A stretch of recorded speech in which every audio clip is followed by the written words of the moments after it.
The evening of Friday, November 13th, a friend of mine was settling into his seat on a flight to Paris when the news broke about the horrific terrorist attacks in that city and that the President of France had closed the borders.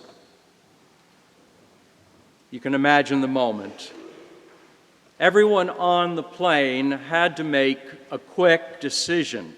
Do I stay on the plane and travel to Paris not knowing what I will find there, or do I get off the plane right now and go back to the safety of my home? One by one, many of the passengers began to get off the plane. And as they did, the flight was delayed as they took their luggage off and they went home. It made me recall another time, years ago when I was about 10 years old. My mother, sister, and I were sitting on another flight to Florida at John Fitzgerald Kennedy Airport to join my father for my grandmother's funeral. My father was an only child and so was down there by himself making the funeral arrangements. It happened to be my mother's first time setting foot on an airplane, and she was not too happy about it.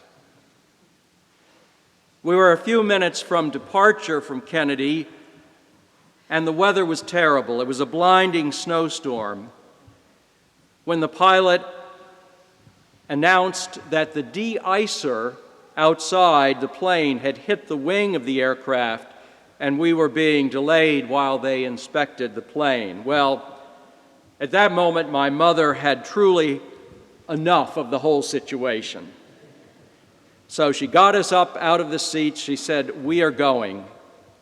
And we went off the plane, got our luggage, and went home.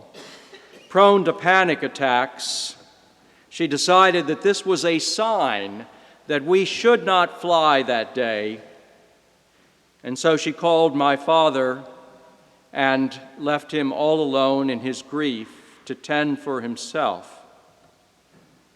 I know that this was a hard decision, and I don't blame my mother, but I've always viewed that choice to stay home with some sadness.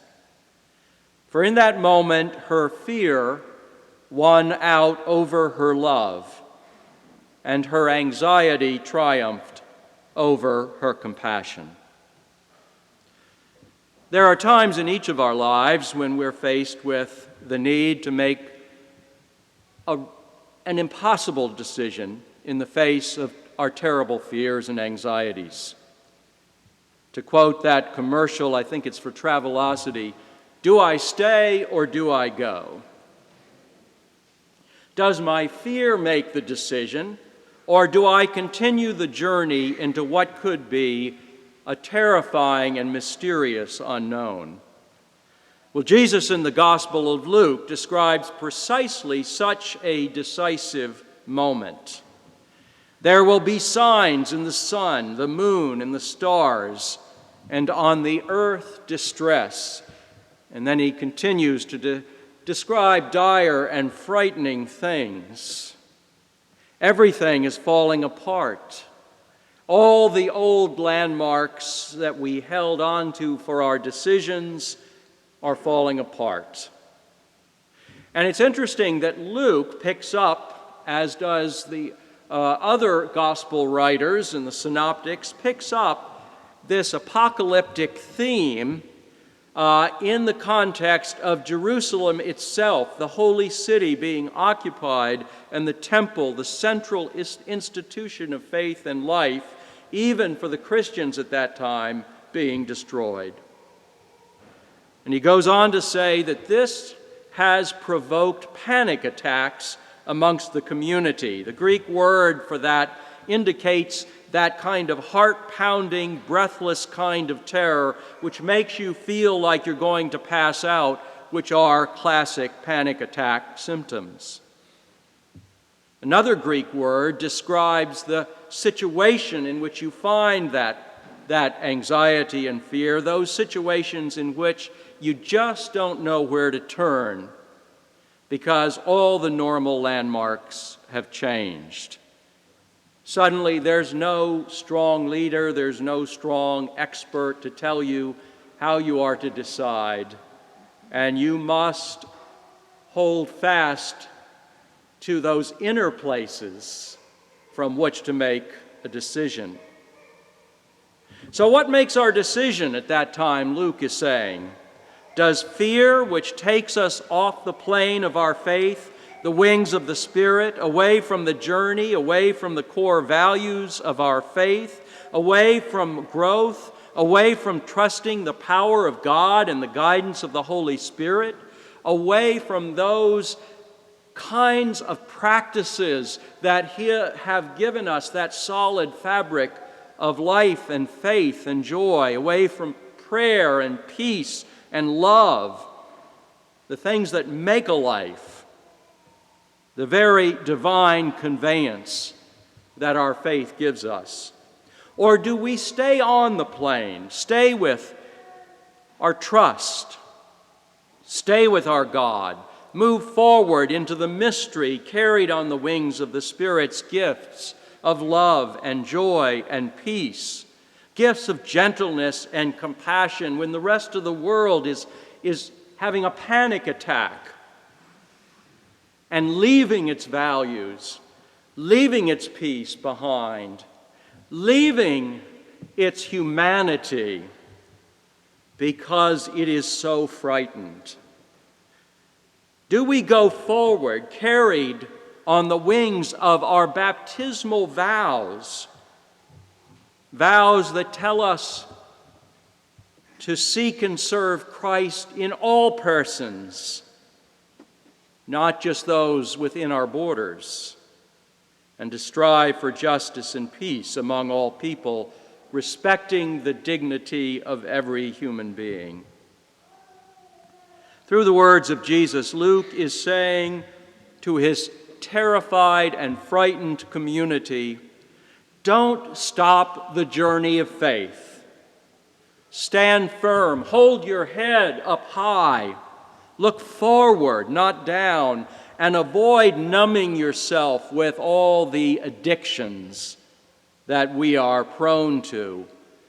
Rather, trust the power of the Spirit, for it is precisely at such moments, clouded by anxiety, that Christ comes to carry us forward. It's right in the midst of fear that the power of faith can carry us on.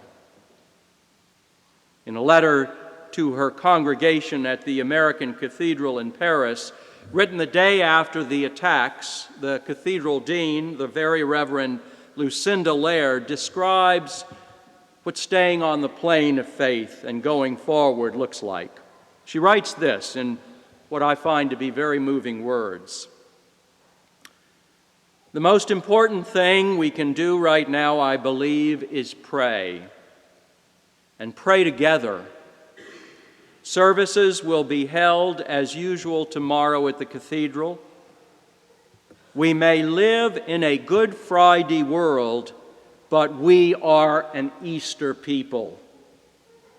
Come to God's table tomorrow, Sunday, with your community. Remember that, and go out and tell the world. And she concludes her letter with these personal words. Please take care of yourselves, all of you, and please pray.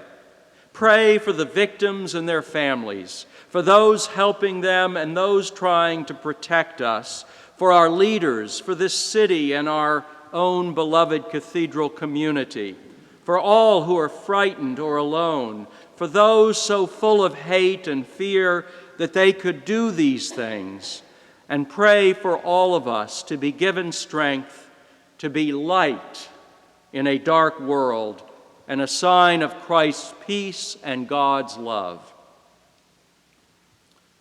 It may be a Good Friday world, but we are an Easter people.